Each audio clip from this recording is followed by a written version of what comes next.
The end times. It's sad to say, but if you ask me, I firmly believe in the end times. And one thing I've encountered is many Christians do not. They take the Bible and they memorize the stories, which is a good thing, but they don't know how to mirror the stories and apply them to today and what is to come. You see, it's a message for us to keep our faith and our hope. And one of the greatest messages in that book is Jesus' message in Revelation and how Revelation applies to our day today. For example, the mark of the beast, 666, Revelation described it centuries ago. And it's talking about how people will have to have the mark of the beast either on their forehead or their hand to be able to purchase, trade, or sell.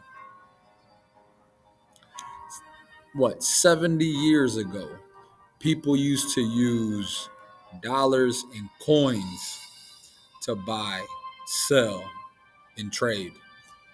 30 years ago, the debit card came out with the credit card.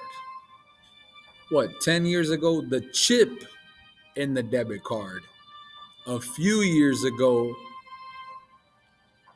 people are able to purchase without any card, any coin, or any dollar, but with a chip they have in their hand already.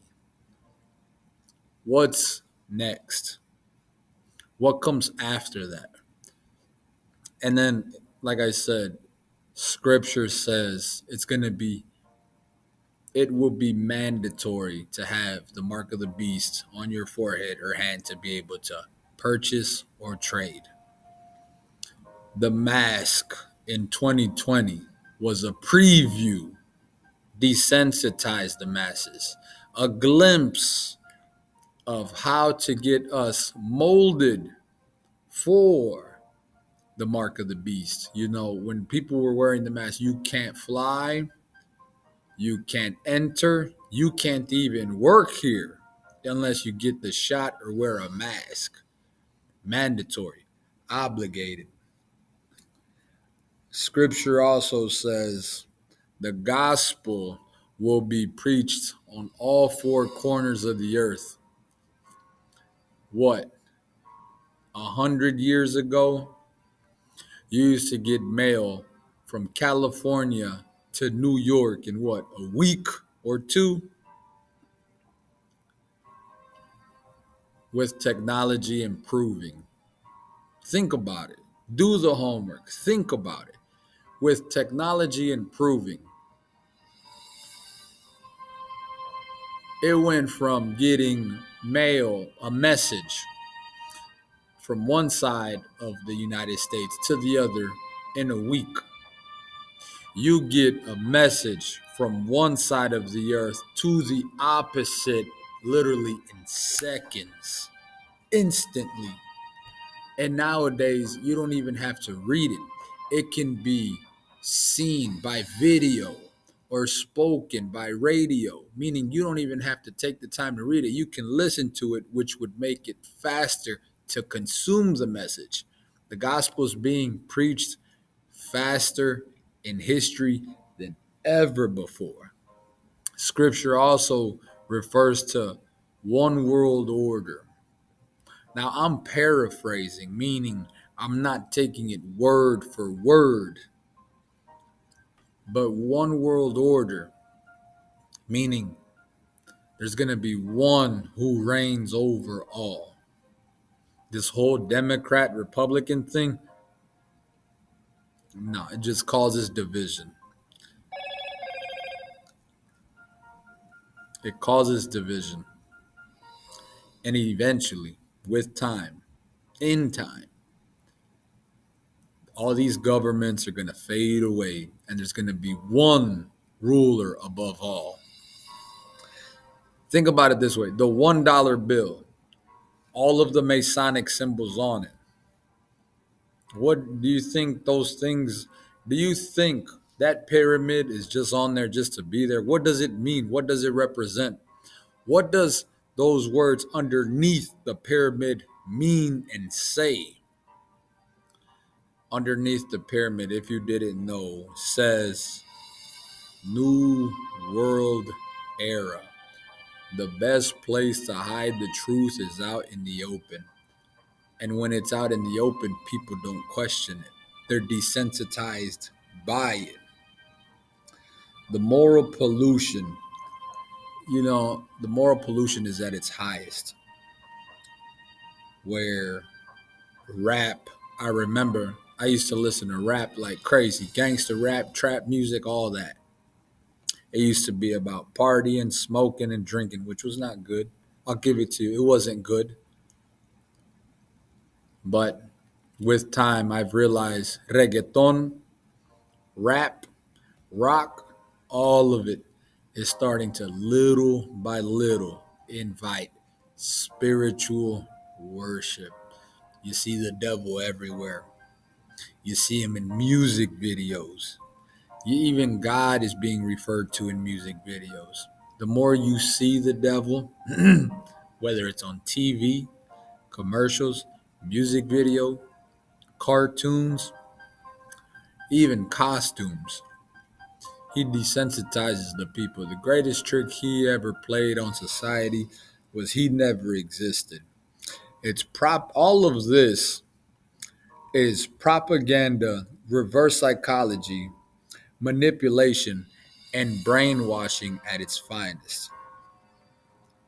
You see, how do you determine the weather? You look for certain signs, and the signs are out in the open. Where is the best place to hide the truth? The best place to hide the truth is out in the open or in a book, that book being the Bible. That may offend people, but I tell people, hurt me with the truth, but don't comfort me with a lie. One more sign that I recognize that most people miss of the end times is many Christians will fall off the faith. I see Christians they go through some small fight or argument, or things seem to not go their way, and they're ready to throw the flag in. They're ready to renounce their faith, quit on Christ all the way because they didn't get their way. A sign of the end times is many Christians will fall off the faith. Christ is going to come. In the book of Revelation, it says Christ is going to come when we least expect it. No one knows the day, but he says, look out for the signs. He gives us the signs. When do most professional thieves break in to someone's home? When they least expect it. And a lot of Christians are starting to say, they've been saying God's going to come back for a long time. They're putting their guard down. All kinds of, even Christians in the church. They memorize scripture. They know where Jesus was born. You see, there's a huge difference knowing Jesus in here versus knowing Jesus in here. You can't cherry pick the Bible. You can't buffet the Bible and think, well, I like this part, and I'm going to leave the rest out because it doesn't fit with my agenda. I can't see another World War II happening. I can't see America turning into Auschwitz. I can't see everything and Christians being persecuted and falling apart. It's already happening little by little. And that's how it starts. They start to move in with measured steps, opening that door. And then they flood in, just like a broken entry. Moral pollution will be through the roof, where do as you please comes to life. What Satan said to Eve, do as you please, is the way to be. Do what you want. doesn't matter anymore. I hope this may have touched you in some type of way, maybe even opened up your eyes.